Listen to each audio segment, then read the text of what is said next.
सोनपुर नामक एक गांव है जो कि एक सुंदर नदी के तट पर बसा है। इस नदी से मछली का व्यापार बड़े पैमाने पर होता है। यहीं पर रमेश नामक एक फिश फ्राई बेचने वाला व्यक्ति अपना ठेला लगाता है। वहीं एक मछली बेचने वाला व्यापारी है सरजू काका, जो मछलियों को मार्केट में नहीं बल्कि सीधे रमेश को भेजते हैं। सरजू काका जो सारा दिन मछलियां पकड़ते हैं, फिर समय पर रमेश को मछलियां बेचते हैं। एक दिन, अरे सरजू काका, ले आए मछली। आज तो बड़ी देर लगा दी यार तुमने। हाँ रमेश, ले आया। आज जरा कम मछलियां हाथ लगी है। आज तालाब में थोड़े ज्यादा शिकारी आ गए थे। अरे सरजू काका, आप कोई साथी रख लो, वरना तो रोज रोज मेरा नुकसान होता रहेगा। कल भी मैंने बहुत नुकसान खाया आपके वजह से। रमेश बड़ा लालची फिश फ्राई वाला था। वो बेचारे भोले भाले सरजू से कम दामों में मछली खरीदता और उसे महंगे में बेचता। ले लो भाई, ले लो, गर्मा गर्म फिश फ्राई ले लो भाइयों, एकदम ताजी फिश फ्राई है। एक बार खाओगे तो बार बार आओगे। अरे भाई, कितने की है एक प्लेट? काका, बिल्कुल साधारण दाम है, सिर्फ 80 रुपए की एक प्लेट। ये तो बड़ी महंगी है। काका, गांव भर में कहीं और आपको ऐसी फिश फ्राई नहीं मिलेगी। एक बार खाकर तो देखिए, स्वाद के सामने मछली का दाम भूल जाएंगे। ऐसा ही कहकर रमेश सभी लोगों को बहुत महंगी फिश फ्राई बेचता था।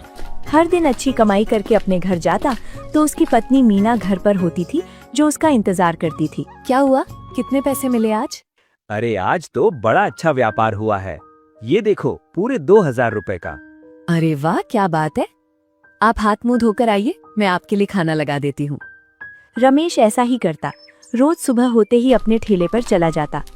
सरजू काका के आने से पहले सारे मसाले, तेल, कढ़ाई और बाकी सामान तैयार करता।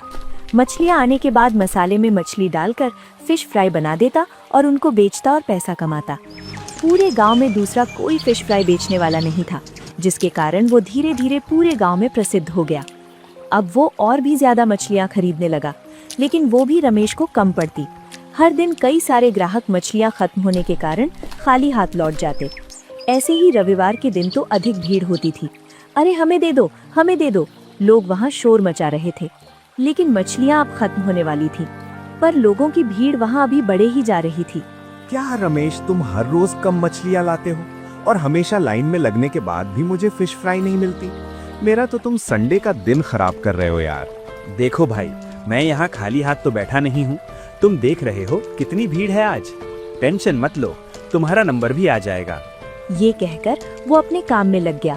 पहले मुझे दे दो, मैं तुम्हें 100 रुपए दूंगा एक प्लेट फिश फ्राई के। ये बात सुनकर रमेश जरा देखने लगा कि कौन है जो एक प्लेट फिश फ्राई के 20 रुपए अधिक देने को तैयार है।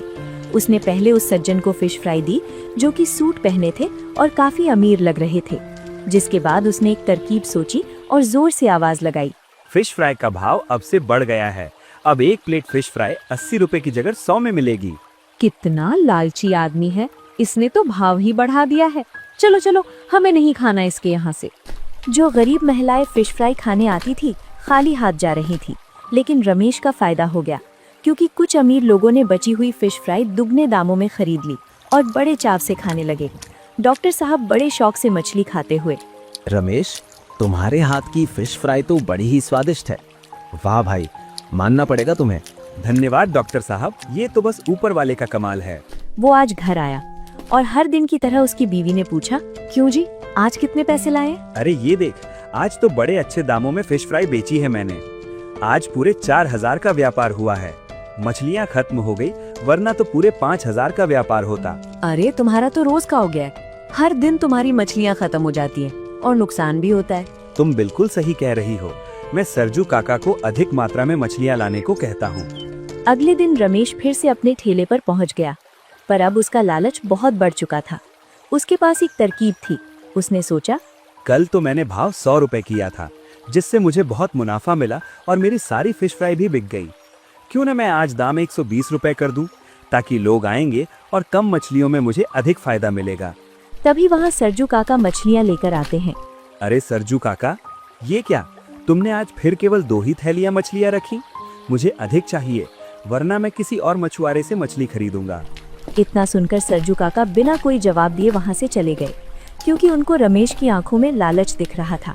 चलो चलो, रमेश की गर्मा गर्म स्वादिष्ट फिश फ्राई तैयार है, वो भी सिर्फ 120 रुपए में। आज उसने फिर भाव बढ़ा दिया और वो गरीब महिला जिसे रमेश की फिश फ्राई बड़ी पसंद थी, दाम सुनकर वापस लौट गई। मात्र गांव के कुछ अमीर लोग वहां आते और बड़े चाव से 120 रुपए देकर वो फिश फ्राई ले जाते। बढ़ते दामों से उसके ग्राहक कम नहीं हुए। धीरे धीरे रमेश अमीर होने लगा। उसके पास अधिक पैसे आने से उसका लालच और अधिक बढ़ गया। एक दिन डॉक्टर साहब रमेश की फिश फ्राई खाते हुए उससे बोले, अरे भाई रमेश, क्या फिश फ्राई बनाई है, कल से भी ज्यादा स्वादिष्ट। ऐसा क्यों नहीं करते, ये ठेला बंद करके एक अच्छी सी होटल ही खोल लो, ताकि सुख से बैठकर हम भी फिश फ्राई का मजा ले सकेंगे। बस फिर क्या था, रमेश के पास अब बहुत सारे पैसे थे। उसने फौरन घर जाकर अपनी पत्नी मीना को ये बात सुनाई। मीना, आज तो डॉक्टर साहब ने बहुत तारीफ की मेरी फिश फ्राई की। कह रहे थे कि होटल खोल लो ताकि हम वहाँ बैठकर खा सकें। हाँ तो ठीक है, तुम वैसे भी सोच ही तो रहे थे होटल खोलने के बारे में। अब तो पैसे भी हैं हमारे पास, तो खोल ही लो। हाँ, मैं कल ही जाता हूँ और एक अच्छी सी जगह ढूंढता हूँ। और अगले दिन रमेश ने ठेले पर जाने से पहले ही जगह ढूंढना शुरू कर दिया और उसे वहीं अपने ठेले के पास एक अच्छी जगह मिल गई।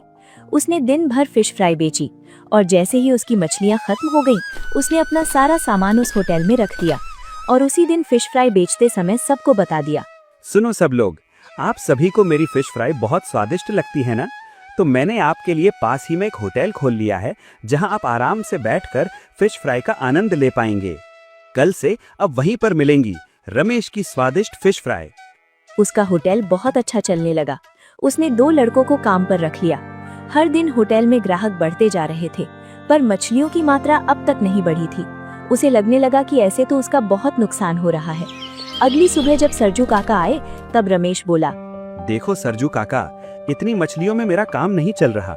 मुझे कुछ और अधिक मछलियाँ चाहिए। देखो रमेश, इससे अधिक मछलियां यदि रोज नदी से निकाली गईं, तो उनकी संख्या कम हो जाएंगी और सारी खत्म हो जाएंगी। मैं कुछ नहीं जानता, मुझे आप केवल इतना बताइए कि क्या आप मुझे इससे दुगनी मात्रा में मछलियाँ दे सकते हैं या नहीं? रमेश सुनो, अपने लालच पर जरा काबू रखो, वरना तुम तो कुछ ही महीनों में नदी से सारी मछलियां खत्म कर दोगे। आप मुझे ज्ञान मत दीजिए, आप बस कल से मछलियाँ बढ़ा दीजिए, वरना मुझे कोई विकल्प सोचना होगा। सरजू काका ने उसे समझाने की भरपूर कोशिश की, लेकिन वो नाकाम रहे और वो निराश होकर वहां से चले गए। पर रमेश तो लालच में अंधा हो गया था। वो हर दिन की तरह अपनी होटल बंद करके पैसों का हिसाब लगाता है। अरे वाह, आज तो पूरे 10,000 रुपए का व्यापार हुआ है। मीना को बताऊंगा तो बड़ा खुश होगी। रमेश अपने घर गया और मीना से बोला, मीना, सुनती हो? देखो, आज तो पूरे 10,000 का व्यापार हुआ है। हाँ ठीक है, पर तुम मछलियों की मात्रा कब बढ़ाओगे? मैंने सरजू काका को कहा है। अरे तुम भी काका के पीछे क्यों पड़े हो, तुम खुद ही पकड़ लिया करो। उसने मीना की बात मान ली और वो अगली सुबह 5 ठेली भरकर मछलियाँ ले आया।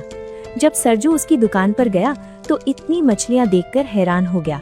अरे रमेश, तुमने ये क्या कर दिया? इतनी मछलियां क्यों निकाली? काका, थक गया हूँ आपको कहते कहते। अब आप मुझे मछलियाँ मत दीजिए, मैं खुद ही पकड़ लिया करूँगा। काका वहाँ से चले गए।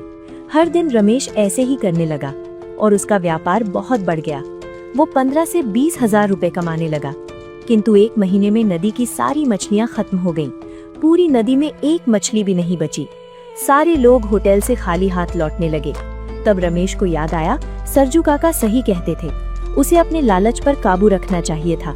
जिसके बाद रमेश की फिश फ्राई का होटल अब बंद हो गया।